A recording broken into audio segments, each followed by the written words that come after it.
Donne-lui. À la table ronde sur l'état de siège au Palais du Peuple du 14 au 16 août 2023.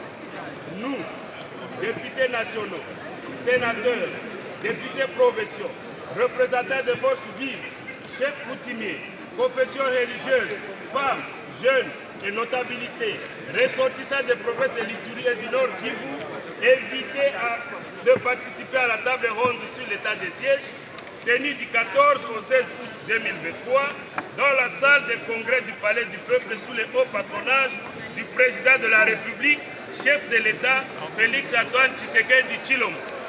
Remercions et félicitons la volonté politique de son Excellence, Monsieur le Président de la République, pour avoir concrétisé sa promesse de la tenue de la table ronde pour évaluer l'état de siège après 2 ans et 3 mois à province de l'Ituri et du Nord Kivu.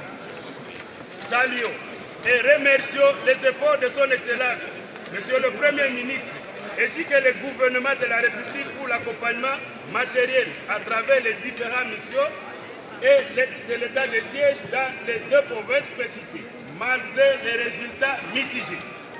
Après avoir suivi religieusement et successivement les discours du président de la République, chef de l'État et celui du Premier ministre, 3 thématiques ont fait l'objet de la table ronde, notamment le métier, la requalification et la levée de l'état de siège. Vu la durée de l'état de siège de 27 mois, issu de plus de ces 4 prolongations par les 2 chambres du Parlement, conscient des enjeux politiques, sécuritaires et socio-économiques actuels du pays en général et dans les provinces de l'Ituri et du Nord Kivu en particulier.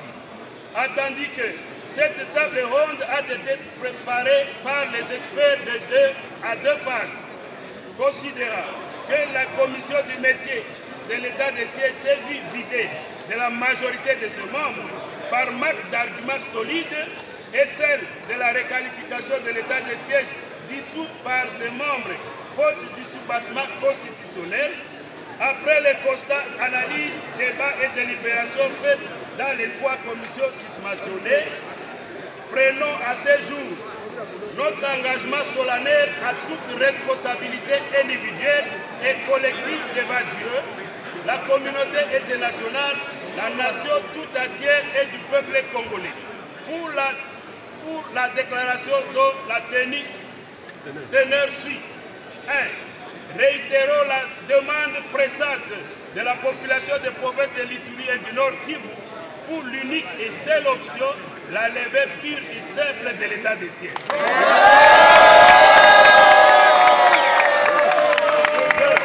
2. Demandons au gouvernement de la République de rétablir les institutions provinciales de 2 provinces dans le respect des dispositions constitutionnelles et légales.